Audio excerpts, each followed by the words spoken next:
Hi again.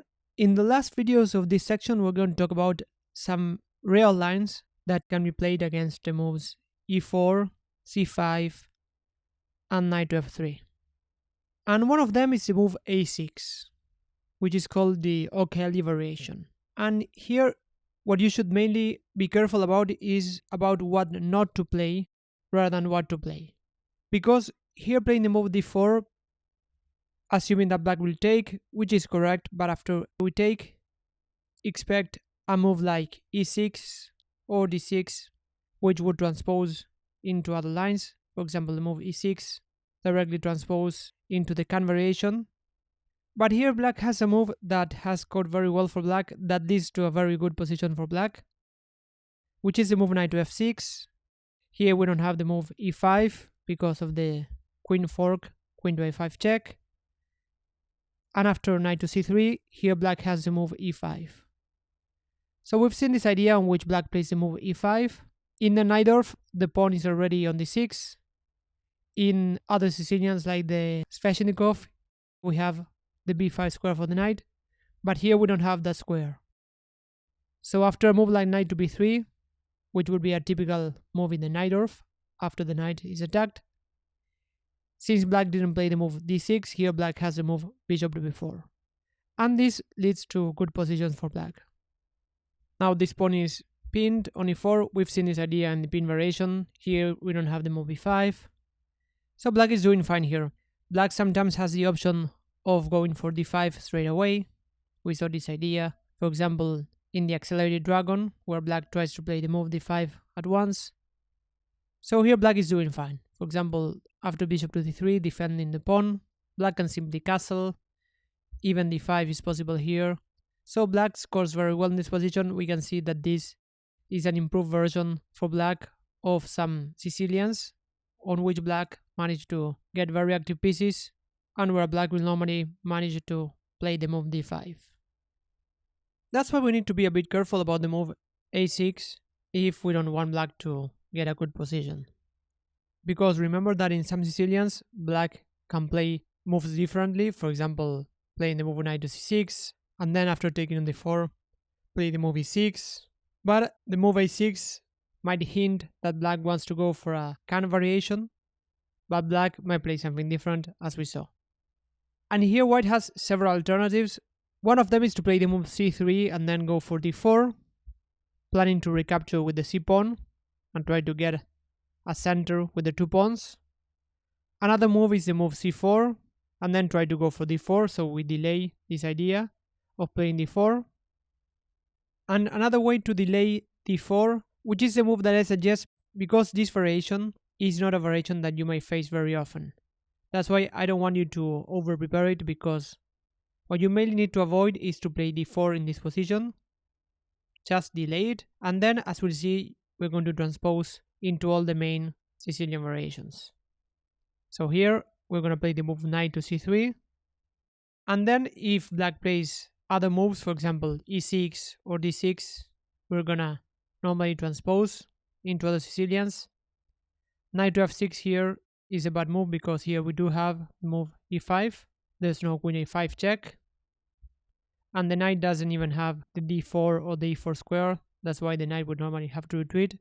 So here we already have an advantage. So if black plays other moves like e6, then we can simply play d4, and after black captures, here we already transpose into a can variation in this example. If black plays d6, then now we're going to play d4, and after we capture, then here knight to f6 is the most logical development move, or knight to c6, which might also transpose into other Sicilians. But here after knight to f6, we get a Najdorf variation, and here we continue with our English attack with the move bishop to e3, then f3, queen to d2, and those positions that we are familiar with. And this is also a general note: whenever you play openings and you are not sure about the position that you have in front, it is very good to try to aim for positions that you are familiar with.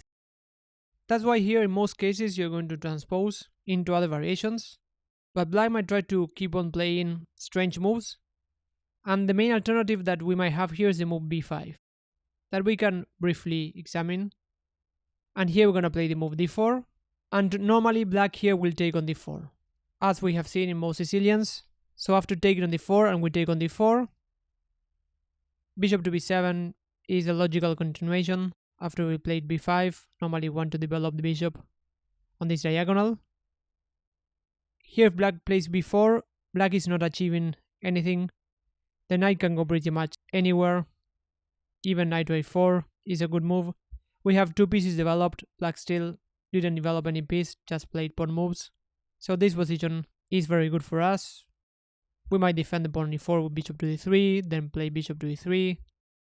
This knight, which is on a4, might come to b6 if it's supported by the bishop. So we are doing perfectly fine here. That's why bishop to b7 is, in my view, a logical continuation, even though this way of playing for black is not very common, to say the least. And here we're going to continue with bishop to d3, overprotecting the pawn on e4. And after e6, castle, we're transposing into similar lines that we saw in the Kan variation, where black played an early b5. We saw these ideas, and the variation that we analyzed involved playing queen to b6 and queen to b7, but we get very similar positions. Here we get the knight on d4, but here again it is up to black to prove that black is equalizing these positions. And in the model game that I selected, black played the move knight to c6, and just to illustrate how dangerous delaying the development can be, because your black is playing a lot of pawn moves. Here white took on c6, and after bishop takes, which makes sense to keep the bishop active, rook to e1, black played queen to b8, and now white played the very strong a4, putting pressure on this pawn on b5, and after b4, here came the very nice move knight to d5. So white is taking advantage of this delayed development on the king side that black has. The rook is indirectly eyeing the king. Bishop to f4 here is a big threat, and black already has to be careful not to lose the game in one or two moves here. So here, for example, taking on d5 would be very bad, because after taking on d5, we give a check, and we get the piece back. Black has to block the check. We take here, and if black takes, queen to f3, we get better pieces. Black didn't castle, so this is already a terrible position for black. That's why in the game black played the move bishop to d6, avoiding bishop to f4, but again, white still managed to win quite convincingly, because black still has problem to castle. Black is underdeveloped. So these are not positions that I suggest that you play as black. So after knight to c3, b5 is an independent try to avoid other main Sicilian variations. But here we're going to continue with d4, always inviting black to go into variations that we know. Unless black plays something terribly bad, then we're going to try to go for our main variations that we saw that leave us with good positions. And here black might try not to take on d4, keeping this spirit of avoiding main lines. For example, playing the move e6. And here we can definitely continue developing, for example, bishop to e2 or bishop to g5. But even d5 is a bit more ambitious, trying to punish black. Here we gain space on the center. Now the knight cannot develop to c6, for example. Black doesn't want to open the position because white is more developed, so black would normally continue with bishop to b7 here. And here again we can continue developing, for example, bishop to e2. There are actually very few games on this line because normally white scores very well. So let's see one of them. Black tried knight to f6, maybe trying b4 and taking on e4, which even that is a bit risky because black is underdeveloped. But here white played bishop to g5, pinning the knight, and after h6, white took, black took, and after white castled, black tried d6 because white has some ideas, like for example e5 and d6, restricting the bishop. That's why black played d6. And here again we see how white tries to open the position in order to punish black, and does this effectively.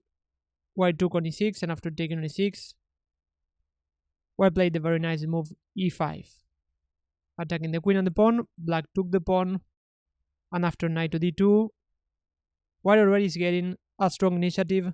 One of the two knights will land on e4, the bishop might come to h5, a4 is an idea, so black's position is already very dangerous.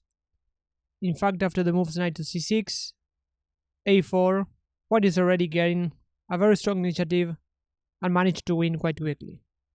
For example, after b4, which wasn't played in the game, but the alternative was not good either, white can play knight c to e4, and again, there are several ideas in the air, bishop to h5, depending on where the queen goes, gives an annoying check, the other knight might come to c4, so this position is already very bad for black. So we reach the O'Kelly variation after the moves e4, c5, knight to f3, and a6. And here you just need to remember to be careful and not to play it automatically. Don't play the move d4 because black gets a good position there. So here we're going to simply play the move knight to c3, and in most cases we're going to transpose into other main Sicilian variations. And the main independent try for black here is to play the move b5, which also leads to very good positions for us after the move d4.